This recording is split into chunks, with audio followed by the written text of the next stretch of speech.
አረ ወገን ሲቲ ቤት በጣም ተባብሷል ጉዳዩ።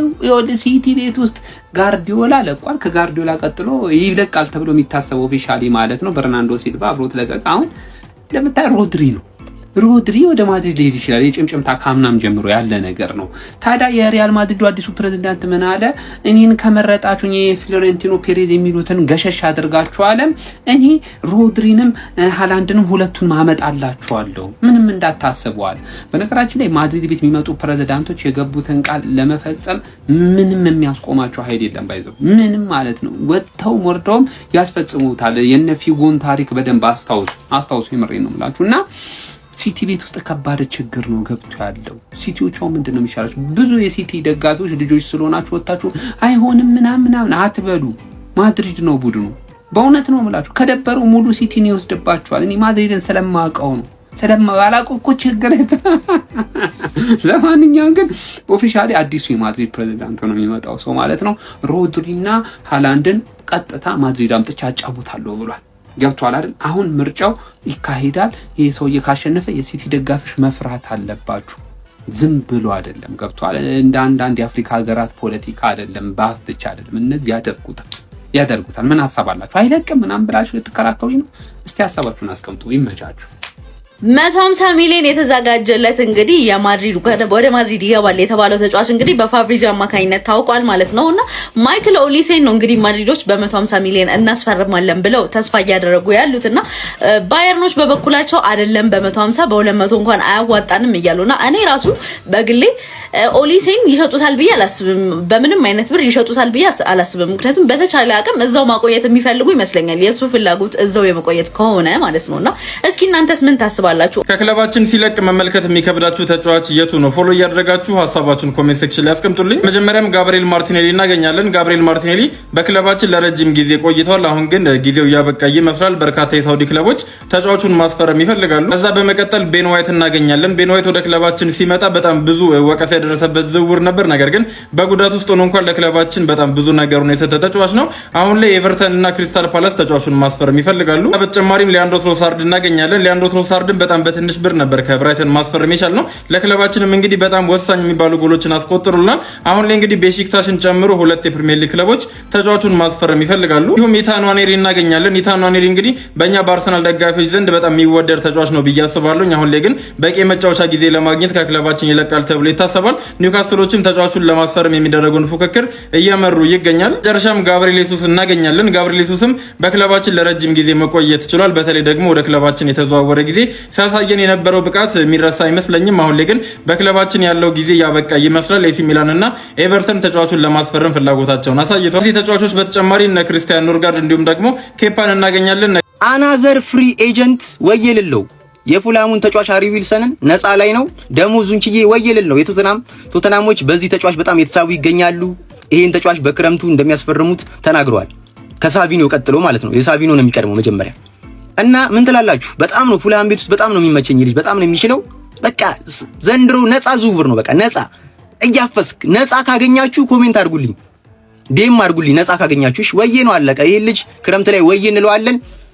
እንዴት አያችሁት? ይሄ ልጅ ይመቻችሁ። ብዙ ሪያል ማድሪድ ስራውን ጀምሯል። እንዳለ በነፃ እያፈሰ ነው ዶሮ። አንዲ ሮበርትሰን፣ ማርኮ ሴኔሲ፣ አሁን ደግሞ ሃሪ ዊልሰን የሚገርም ተጫዋቾችን በነፃ እያፈሰ ነው።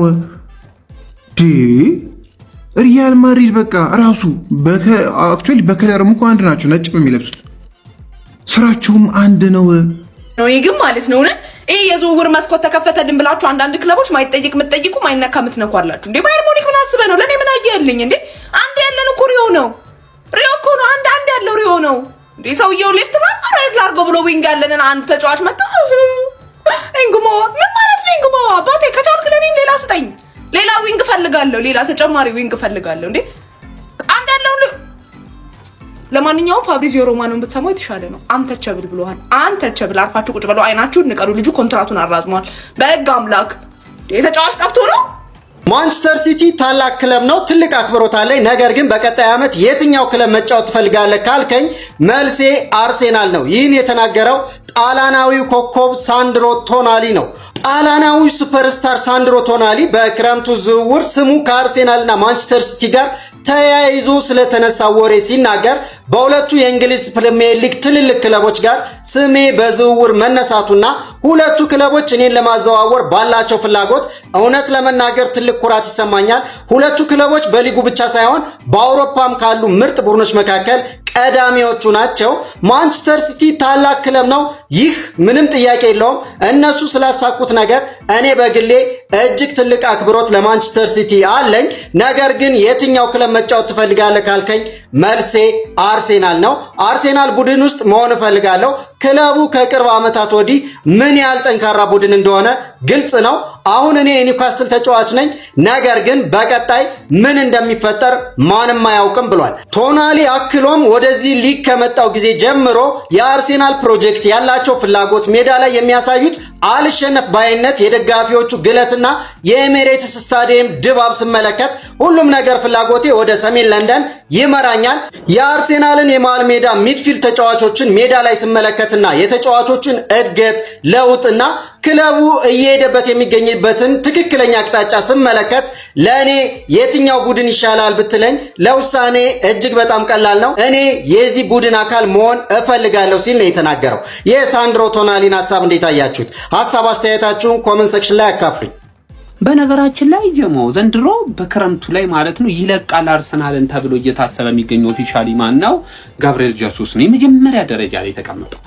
ብዙ ተጫዋቾች ከአርሰናል ጋር ይለያያሉ ተብሎ እየተወራ ይገኛል፣ እነ ቤን ዋይትን ጨምሮ ማለት ነው። ግን ይሄ ልጅ ታዲያ ኤቨርተን ለጋብሪኤል ጀሱስ ፍላጎት አለው፣ ለሱም 20 ሚሊዮን ፓውንድ የማቅረብ ሐሳብ እንዳለው እየተዘገበ ይገኛል። ገብቷቸዋል። እኛ ቤት ይሄ ልጅ ከፍተኛ ደሞዝ ተከፋዮች ከሆኑ ተጫዋቾች ውስጥ አንዱ ነው። ግን እንደሚከፈለው ዋጋ ምንም ግልጋሎት እየሰጠ አይደለም። ይመሬ ነው የምላችሁና በተገኘው ተሽጦ በሱ ቦታ ላይ ማለት ነው ተጨማምሮ የሆነ አንድ ሊጠቅም የሚችል ስትራይከር መገዛት አለበት ብዬ አምናለሁና ኤቨርተኖች ከገፉበት ጀምአው ይሄን ልጅ ሊወስዱልን ይችላሉ። እኔ በጣም ደስተኛ ነኝ። ወደ ኤቨርተንም አይደለም ወዴትም ይሄድ ወዴትም ማለት ነው። ብቻ ግን ይሄ ቦታ ላይ ጋብሪኤል ጀሱስ አለ ተብሎ መቀመጥ የለበትም። ሊሸጥ የሚገባው ተጫዋች ነው። ምን ሐሳብ አላችሁ? እስቲ አካፍሉኝ። በቅርቡ ግን አዲስ ዜና እንሰማለን ብዬ አስባለሁ። የ150 ሚሊዮኑ የፍሎሬንቲኖ ፔሬዝ ጉብል ታውቋል። ሀቢቢ ማይክል ኦሊሴ አሁን ያው ባሪዞንም እንትን ሲል ነበር። አሁን ፋብሪዚዮ ሮማኖ አረጋግጦታል። ነገሩ ስብስብ ብሏል። ያው ጆዜ ሞሪኒሆ ኦሊሴን፣ ቪኒሺየስ እና ምባፔን አጣምረው መጫወት ይፈልጋሉ። የባየር ሙኒኩ ፕሬዝዳንት ደግሞ 200 ሚሊዮን ራሱ ብታመጡ ወፋል ሰማችሁም ብሏል።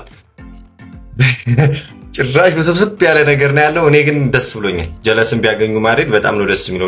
እንደ ማድሪድ ደጋፊነቴ ኦሊሴን ቢያገኙ በጣም ደስ ይለኛል። ያው ቪቲኒያ ምናምን እየተባለ ነበር፣ ስፔሻሊ ጆዋኒ ቬዝ ይሆናል ተብሎ ነበር። ዴክላን ራይስም እየተባለ ነበር። በስተመጨረሻ እንግዲህ ማይክል ኦሊሴ ሆኗል።